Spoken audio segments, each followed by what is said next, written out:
Ay, maganda mga idol. Dito kami ngayon na nagre-repair si Bustata ng ng kuryente.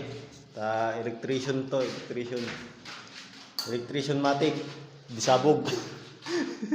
Yan. Yan.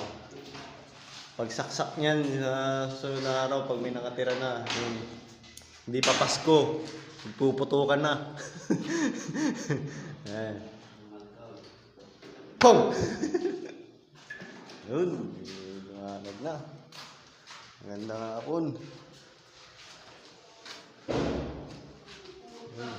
Nasa si Ate Marcasa.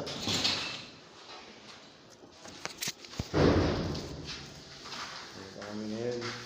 Ay! Yung mga tatay, hindi sila matulog. Tanga!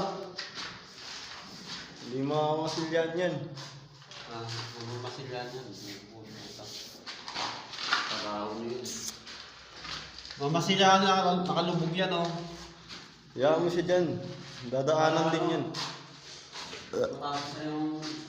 Kung ito yung nakalubog din, mamasilyahan din to. Yung nakalubog ay. Yan, mamasilyahan din yan. Mamasilyan mo. Kaso ka na magpapakita. Ayun. Pag-vlog muna tayo, wala pang alas 8. Hindi pa tayo makapag-power show. Okay, mga idol. Bawal ng sigarilyo, naninigarilyo itong putang nito. Tingin daw ko isa.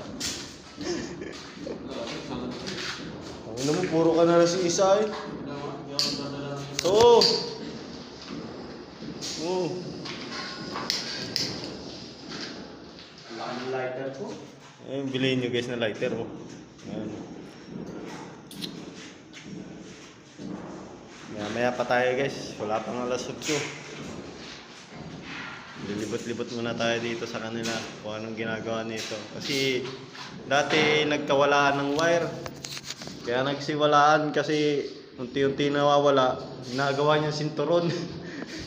Kaya ngayon nakaipon siya ng marami tanso doon sa barak niyan. Kahit na yan. Talaga, tiktik tawag mo. Yan mo. May puputulin na namang gagawin yung Tawag mo. Diskarte.